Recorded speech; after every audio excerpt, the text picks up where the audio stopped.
Got Jody McDonald and John McMullen, a.k.a. Mac from Birds 365. We appreciate Mike Gill whenever he jumps aboard, doing so with a little bit of a froggy throat today. I've been there, man. Something going around. Affecting everybody. Sucking it up and getting it done, Mike Gill. We do appreciate him. And Jeff Mosher's going to join us coming up less than 20 minutes now. So Mosher's always great with his Eagle insights. John, I'm going to ask for your Eagle insights here on timing, which I know is the bane of the existence of any Eagles peep guy, because you don't always know what your job is or how you're going to perform it, because they're not going to give you a chance to know when you're going to be given the chance to perform that. You are kind of beholden to the Eagles schedule and when they're going to give you access and when they are going to be working out or not working out.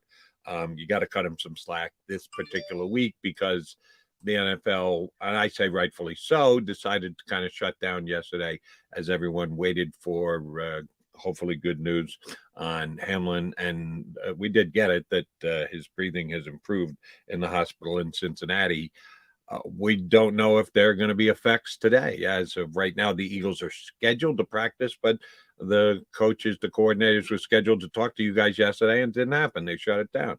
And that was certainly a call that any league entity would have made. So I guess I'm going to ask you to speculate a little bit here, John. How do you think it plays today? How do you think it plays tomorrow? Are they going to be able to play games on Sunday? The NFL is saying that Week 18 is going on as scheduled as of right now, but that's subject to change. What kind of changes are you looking at in your week covering the Philadelphia Eagles? Yeah, I think they're going to play on Sunday. I think the Eagles are going to go through their normal schedule today. Could be wrong. They could cancel it, but I think the thing yesterday, I think they wanted Nick Sirianni to talk first, to sort of set the stage for the rest of the organization. He's the mouthpiece. They didn't want the coordinators coming out before the head coach. On a typical week, Nick talks Monday, the coordinators Tuesday, Nick Wednesday. So, and Wednesday's sort of the demarcation line from, last week to this week. It's when they really start preparation, even though it's walkthroughs this time of year. So I think they wanted Nick to set the whatever you want to call it, the mood, the default for the organization, because they're going to get all kinds of questions about what happened and how do you react and how do you respond and how do you move forward. And that's got to be the head coach. It can't be the coordinator. So I think that was the thought process behind the Eagles' decision to push the coordinators back to Thursday. And I think we're in Philadelphia. It's going to be business as usual today. For the people that are upset by that, I don't know what else to do. I mean, it's a tragic situation. You can have empathy, but people go through tragedy in their personal lives, and the world doesn't stop. And it's not going to stop here. And they're going to finish the season. They're going to play, and I think that's the way it's going to happen. Right. As I said in the first segment of the show today, back last hour here on Bird 365, everyone is entitled to their opinion on how others should handle certain situations facing whatever consequences that they have because of previous determinations and or actions. Just because you think it doesn't make it right. Doesn't make it wrong either, but it doesn't. You don't get to make the decision for the world. Roger Goodell is close to that. He's going to make a major decision on how the National Football League goes forward. That's why he gets paid $40 million a year, because he makes big decisions like this with a lot of magnitude to them. And yes, the Eagles will respond. Or so we think. We may never know.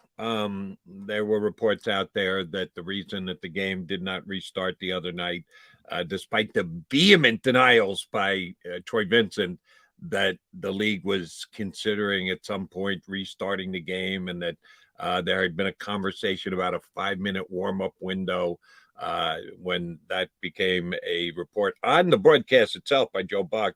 After the fact, Troy Vincent vehemently denied that was the case. The players eventually went to the locker room, and then the game was eventually suspended.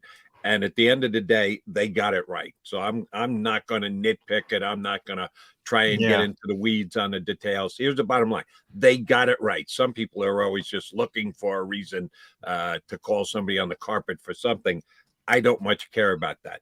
But there were reports that the players had come together, and maybe on cell phones with NFL PA people talking to them, and that they were as much the reason that they shut it down as Roger Goodell or anyone in the league.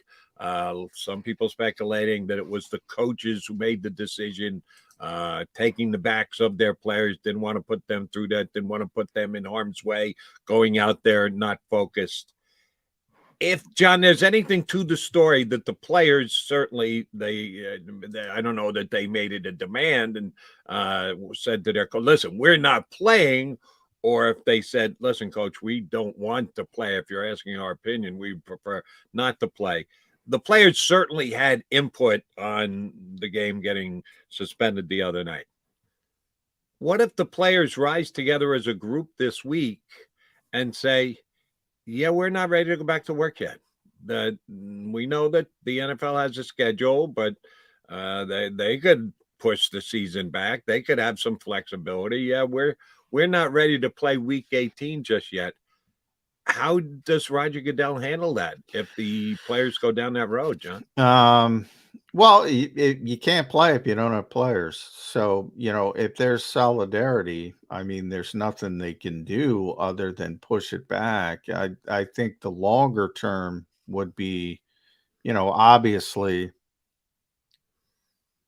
money gets involved, right? This is a very well-paying profession. And it's one of the reasons why people talk about safety in general and say, why would you play such a violent game? Well, it's a cost benefit analysis. They make a lot of money. Mm-hmm. And if you're not playing, you're not getting paid. So, maybe you can do it for a week. I don't think it's going to last 2 weeks. Certainly don't think it's going to last 3 weeks. So in a lot of ways, that's self-correcting. But in the short term, it could be an issue. Look, if people want to make, and we're in a different era, right, Jody? I mean, there is a lot of, I'm probably going to get in trouble, probably going to get canceled. But if I get in trouble, I get canceled. I'm paid to give my opinions. There's a lot of sort of signaling more than circumstance. I want to, and this again, I think is a problem with social media. I want the people that I know to think that I'm a good person. And so I'm going to take this particular stand. Short term, I could see that as an issue. There's a lot of people that have to be in solidarity to pull that off. If there's one person, if there's some people on the Buffalo Bills, wouldn't surprise me at all. The league as a whole, I would be shocked. But you never know. You never know. Let me, we're talking about how we're perceived by other people here doing Birds 365. Let me give you a complete and utter suck up to all the Eagles fans. A potential scenario, which I think has this much chance of happening. Let's say the league is hearing the rumblings from the players that they really don't want to play the game and they need to push it back and the like, and they're thinking about pushing it back, and they're not going to have games this week because the players have said that they really don't want to. What's the possibility of next weekend, the game between Cincinnati and Buffalo being replayed? It's the only game that's played, and the NFL calls the season at 16 games. and said, listen, we were planning on playing 17. No, we logged out 17. All you people who have tickets for week 17, you're going to be getting refunds and negotiating, sitting down with you TV networks. We know we owe you game 2, but no, we just can't do it. We're going to revert to just a 16-game schedule. So we're going to get that last one in between Buffalo and Cincinnati, see where the chips fall, and then we move forward. Eagles #1 seed in the NFC. And they don't even have to go out and win the last game, Johnny Mac. They're sitting there in first place. They already Roger clinched. Goodell goes, we played 16 games forever. Yeah. We're going to do it again this year. It's an interesting thought. I hadn't thought of that. I've seen no evidence that they're thinking of that way. I just made it up, John. I made it up on the fly. Yeah. I mean, look, everything is... This league is very reactive. It's not very proactive. I've said that for 20, 25 years. They react to things. They don't think about things. They're not very good about seeing the landscape. They're also very rabbit ear like. They take criticism very poorly. And they overreact to the loudest voice, so to speak. And if there's enough drums, one of the things by nature as a reporter, I tend to be inquisitive and I ask questions, and I very suspect of motives and things. It's just the way I am. And one of the things I thought when I heard Joe Buck say they're going to play in 5 minutes, and for the first time, and he said it about 4 times or whatever, and then it quickly changed. I'm thinking, well, somebody in Park Avenue is sitting on Twitter right now and seeing the reaction to this, and they made a self-correction. That was my immediate thought. Now, might be right. Troy Vincent later did a conference call that night, vehemently denied it. And they had more information. Obviously, they knew how serious the situation was. I also mentioned on the show yesterday, I talked to a logistics guy, and he said, look, the last thing you can do is say, game's canceled. Nobody has any information. All of a sudden, 70,000 people are funneling out of a stadium when you're trying to allow first responders to get out, and your people that need to get to the hospital to get to the hospital. It's the last thing you want. People don't think about logistics and things like that. The league's got to think about that. It's not a defense of the league, but I do think that's a story that hasn't been fully explored yet. That somebody has to explain, where did Joe Buck get that information? If he got it from, because remember, who's their rules analyst? I don't even know on ESPN. Right. He was, that's what I saw as far as reported, John, was that their rules analyst was supposedly in contact with high-level sources of the NFL as the situation was unfolding in the minute. And that's a speculation that's where ESPN was getting its information. And so it depends. Like I think it's Sean Perry, but I'm not sure.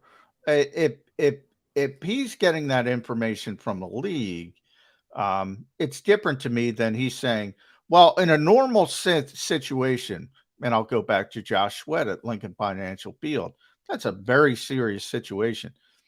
I've never seen that place so quiet. People not knowing, this could be a significant injury for Josh, and luckily it wasn't. Very serious situation.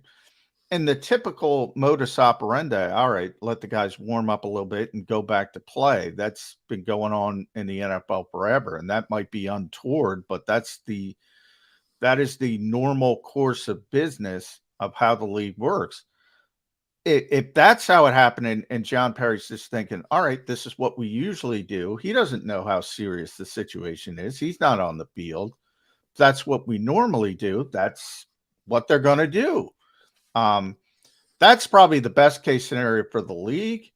If the league was saying, all right, we know the gravity of the situation, and we're going to restart the game, that's bad.